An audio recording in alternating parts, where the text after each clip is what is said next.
I never read it. It was published in 1967. It was a play first, and now it's been made into a musical. Just recently. And it is taking Broadway by storm. It is up for 12 nominations. The Outsiders. Could you give a quick synopsis of the story? Sure. So The Outsiders is a musical set in 1967 in Tulsa, Oklahoma, which they say a lot. Yeah. They're from Tulsa, Oklahoma. It focuses on Ponyboy Curtis, who is supposed to be interesting enough, and this is where I think it lacks for me. Ooh. He's supposed to be 14 years old. He's an orphan who's caught in a battle between rival gangs. They are the working class greasers who are... The working class greasers. What's a greaser? So a greaser, it refers to the grease that they put in their hair. They slicked it back. But also like the grease that they use to like work on cars and things like that. So these are like blue collar, but also kind of like scum, like kind of your dirt bags, kind of when it comes to Grease, the musical, right? Those kind of guys. And so it's a rival in class between them and the socias, who are the socialites. They're the people from the richer class of time. White collar. Yeah. And one of the things in the set that we saw that was very predominant is like there's always this beaten down, rusted out car that's on the set. But when the socialites come in, this beautiful blue, shiny, perfect car comes in. Yeah. They stuck very close to the book. They really did a good job with staying very true to the story, which I really, really liked. It gave me the feeling of like camaraderie and brotherhood, and blood is thicker than water, but also like you get to choose family and you get to choose friendships. And I think after coming off of Merrily We Roll Along, which is a story about friendships breaking apart, this was like the drastic opposite, which is I will die for you. Yeah. Like it definitely had all the things you just said. Yeah.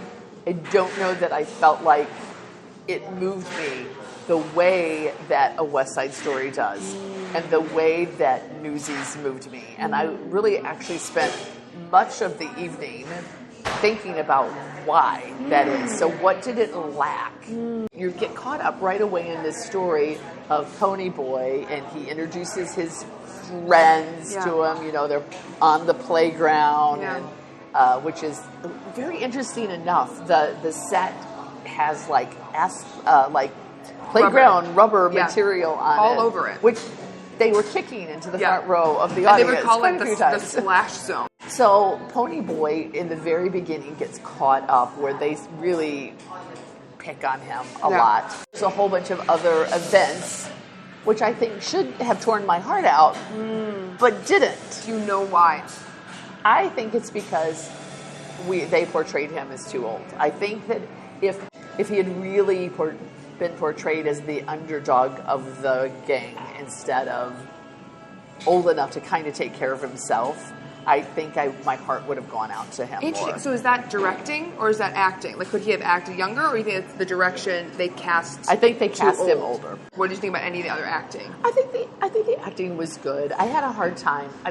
I think diction is part of it, and I know that it had a Oklahoma dialect, and I felt like there were a lot of the songs in the beginning that I could not understand because of the dialect. Wow. Jessica couldn't either. Neither one of us could. We were struggling so hard to understand what they were singing at some places. I felt like I could hear everything. That is so weird. That is so interesting. But maybe it's because I also know the story. Right. So like I'm maybe piecing some things together. Yeah, was there specific characters that you felt like you couldn't understand? Definitely, I had a hard time with Ponyboy. The reviews I read, I felt like it said it so well. It said it had a lot of heartbeat, but it lacked a pulse. And I think that's how I feel. It's like it had great moments that are like, yes, that beat was so perfect and that was so great. And I would give it best direction of musical. I think the director made phenomenal choices. But for whatever, the pulse that strings me along, we Do you think it's literally because you could not understand what the guy was saying? Because I wept. Like, my nose was running. I was like this. I was a mess. And do you think it's because I was picking up what was happening? I knew what was happening. I didn't care. See, and that's what I'm saying. That's why. Care? Exactly. Why I don't didn't you know. care? I don't know why he didn't care. This is shocking to me. Yeah. We didn't talk about this before. Yeah. Part of it is for me, and the reason I felt Merrily We Roll Along was so heavy for me, like you probably felt that heaviness.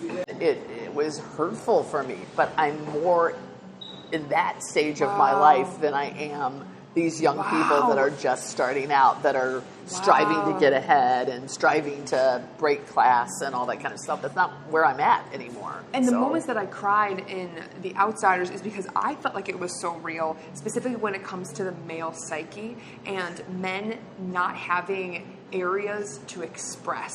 Like near the end, someone said, I love you. No, do you hear me? I'm telling you, I love you.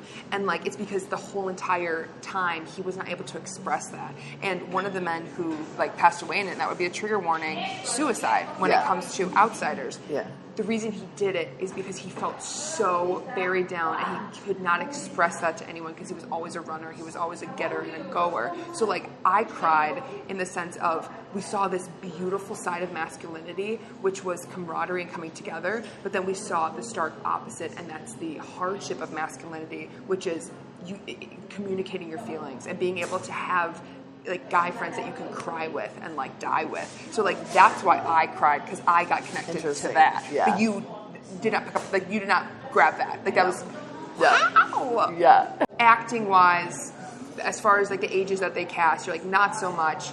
They were good actors, but you couldn't really get into it. What do you think about the set? The set was phenomenal because they would take these tires and these planks and they would move them to become pieces of the set. Lighting design, brilliant. It should win. Should win for that too. Phenomenal. I don't know if I believe it should win Best Musical, although I think overall, it might have a chance. Like even if I'll give you, he was a little muffled or whatever. It just.